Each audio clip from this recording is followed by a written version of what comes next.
Heippa! Nyt tutustutaan ristipistopakkauksiin. Ensimmäinen huomioitava asia tai informaatio, mitä löytyy paketin päältä, on se, että minkä tiheinen kangas, eli tämä on 11 cm, ja se, että työssä käytetään 3 säijettä aina langasta. Ja tietenkin siinä näkyy työn koko, mutta tuo 3 säijettä on semmoinen tärkeä tieto. Ja sitten kun mennään paketin sisälle, täältä löytyy langat, jotka on numeroitu, ja sitten sieltä löytyy pari neulaa, jos toinen hukkuu. Sitten sieltä löytyy suomenkieliset ohjeet, eli kuinka tehdään. Kaavakuva.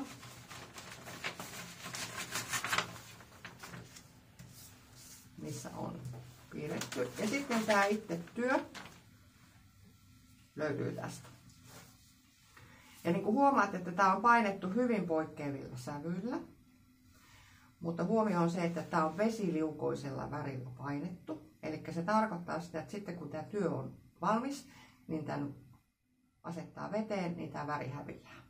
Eli nyt on joitakin asiakkaita ollut, jotka sanoo, että he tykkää laskemalla tehdä, että he ei halua tehdä valmiiseen ohjaan.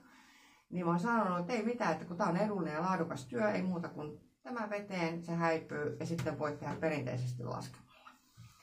Mutta se, että mun mielestä on ihana, näin, mä voin vähän niin kuin keskittyä muuhunkin ja mulla on huono näkö, kun se on tässä valmiina.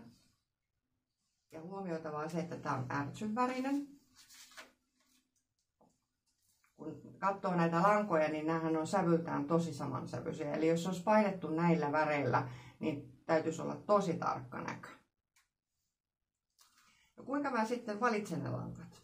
On se, että nyt esimerkiksi tuo 19 on tuohon kirjattu. Se löytyy täältä. Eli 19 on keltaisella merkillä. Eli noi kaikki ruudut, jotka on täysin keltaista, on värillä 19. Ja täältä löytyy sitten se väri. Makuasia on se, että tykkääkö tehdä, että tekee kaikki 19 ensin, aina yhden värin kerrallaan, vai tykkääkö tehdä järjestyksessä, että lähtee tekemään sitä. Ja sitten ne säikeet. Eli näissä töissä ei koskaan käytetä tätä lankaa tämmöisenään, vaan siinä otetaan niitä säikeitä. Ja tässä työssähän niitä säikeitä otettiin sitten 3. Eli mä puran tästä langasta 3 säijettä.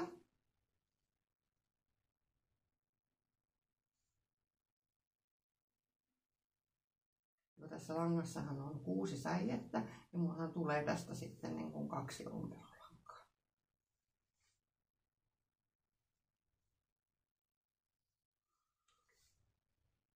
Tuosta pohjasta vielä sitten sen verran, kun tää on silleen musta kiva, että tää on saumurilla saunuttanut nämä reunat jo valmiiksi, eli mun ei tarvitse pelätä, että toi aina lähtee purkautuu.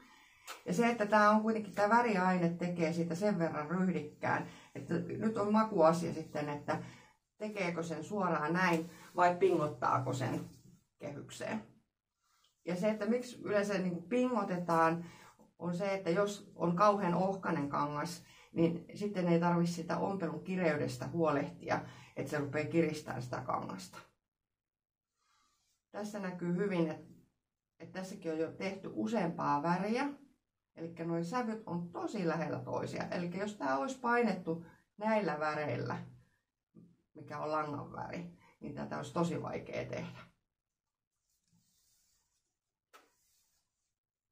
Sitten semmoinen huomioitava oikeastaan ainoa, mikä ristipistossa on se, että aina kannattaisi mennä se ristipisto niin kuin samattain.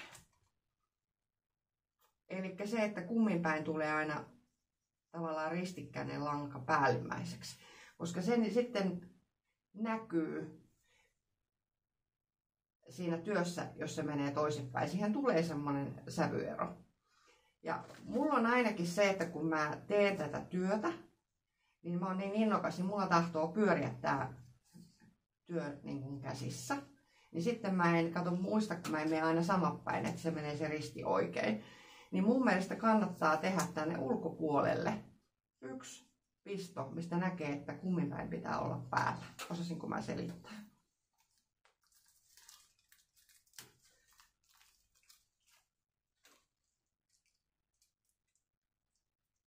Otetaan sitten sieltä neula.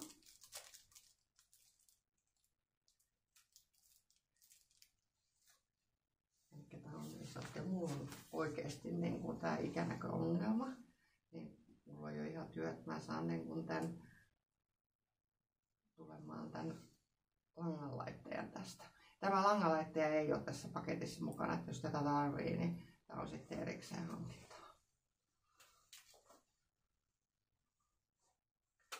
Kauheasti ei suositella sinne työhön, että tekee solmuja taakse. Eli meillään sillä lailla, että kun ensimmäisen kerran aloittaa, niin jättää vähän perää, että voi sen päätellä.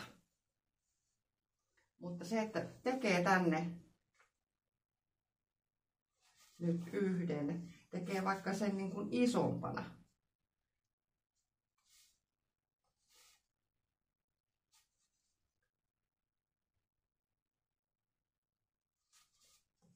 Sen ristin. Nyt pitää aina muistaa, että mä oon vasenkätinen, että mä teen kaikki väärinpäin. Mutta tekee tänne niin kuin muistiksi yhden ristin. Niin sitten kun se työ pyörii, niin mä voin katsoa, että kumpi puoli mulla menee päälle. Ja nyt niin kuin aina sanotaan, että lankaa ei menisi ihan hirveästi, niin kannattaa tehdä aina ensin puolitikkauksella. Eli jos on pitempi, mennä koko rivi puolitikillä läpi ja sitten tulla se risti takaisinpäin. Ja silloinhan se periaatteessa, jos sulla työ pysyy oikeinpäin käsissä, niin sullahan tulee ne ristit oikeinpäin. Mutta kun se tahtoo vaan oikeasti niin kuin käytännön kokemuksella, niin se tahtoo se työ pyöriä. Eli nyt jos mä lähden tosta tekemään, tuon sillä, että se pysyy nyt kamerassa.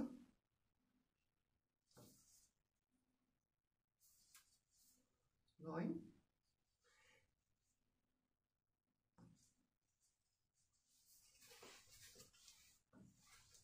Taas mulla kato jo heti pyörii tää työ. Lähden tosta ja tulen sitten ulos. Näin. Eli menen puolikkaalla ensin rivin. Se on näin. Ja sitten kun on mennyt takaisinpäin, niin sitten tulen näin.